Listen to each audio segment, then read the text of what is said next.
Good evening.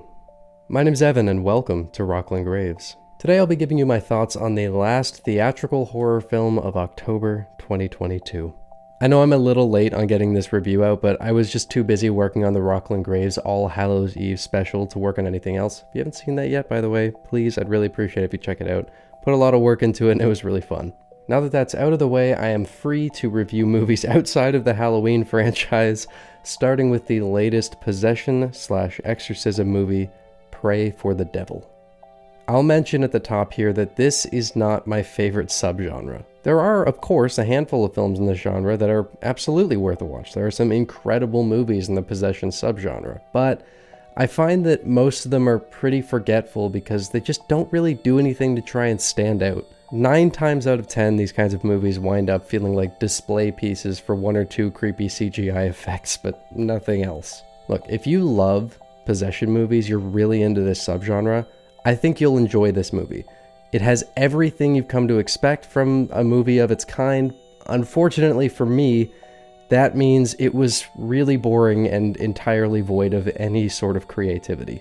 I was actually kind of looking forward to seeing this movie because the trailer that I saw looked really intense, and I was interested with what they do with the premise of the first female exorcist in like 7 centuries. Although I suppose I should have known that a 90-minute movie with a 2.5-minute trailer probably played all of its cards in that trailer. This felt like every other possession movie that I've thrown on a lazy afternoon after scrolling through Netflix in a haze. I was mainly interested in this movie because of its concept. I can see a lot of really interesting angles that a film could take when looking at the first female exorcist in centuries. Aside from the tensions that would create with the establishment, my mind was running wild with how would an evil entity manipulate and toy with someone in that position differently than what we're used to seeing, but that element of the film barely plays into the film at all. It's really just set dressing, which sucks because there's such cool potential in that story. I got bored of this movie after about 20 minutes and it just didn't pick up. It's not just disappointing that that premise is underutilized. It's baffling that it is because it's not like it's sidelined for some other narrative. There's not another story that they focus on instead of that. There's just kind of nothing in the way of plot here. I think for a possession movie to work in 2022, and for me to be able to recommend one now, there needs to be one element about it that really stands out that I can point at and go, hey, this makes this movie worth watching, because otherwise the movie's just going to flatline. There's not a thing I can point to in this movie and say, hey, even if you don't usually like these kinds of movies, it's worth a watch because it does X thing really well. I know I sound pretty harsh right now.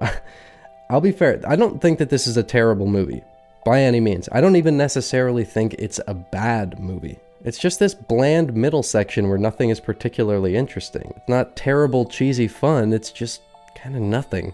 It's also just really predictable. I mean, I guessed the one major reveal in the movie about 15 minutes in. I was even guessing scares and lines before they happened.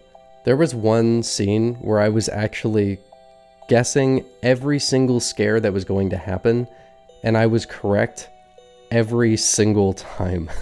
And the characters, they're just shallow and generic. It just emphasizes that feel of this movie being really uninspired. I hate sitting here and just like bashing a movie like this. It makes me feel kind of bad, but I just can't think of any reason to recommend this movie unless you just really enjoy possession movies in general. For me, this movie just didn't have much to offer. It's not remotely scary either, largely because of how predictable the scares are. I think it also has to do with the fact that a lot of these movies seem to not understand what works about really good possession movies. Look at a movie like The Exorcism of Emily Rose, one of the greatest horror movies of all time. What makes that movie so impactful is that it stays largely grounded in reality and will slowly build to these more climactic scenes, and that's what gives that big punch that these movies need. It's character-driven, and the fact that it remains grounded raises the stakes and makes the possession more mysterious and terrifying. Where most possession movies go wrong is that they don't understand this grounded approach. They don't build to anything, things ramp up extremely quickly, and the effects are all very over the top. It's basically a showcase of CGI effects to scare young teenagers in a movie theater, and if that's what you're looking for, great. But for me, it just really didn't work, especially in a year where we've had so many great horror movies. I'd be remiss to not at least mention that Jacquelin Byers is actually good in the movie. She's just not given enough solid material to give a really great performance. Virginia Madsen's also in the movie, and I didn't know that until she showed up on screen, so that was a cool little surprise. Yeah, I mean, overall this movie just didn't do anything for me, and especially because it might have the worst ending to a movie I've seen all year. I'm sure that there's an audience for this film, I'm just not in it, and I doubt I'll ever seek this movie out again.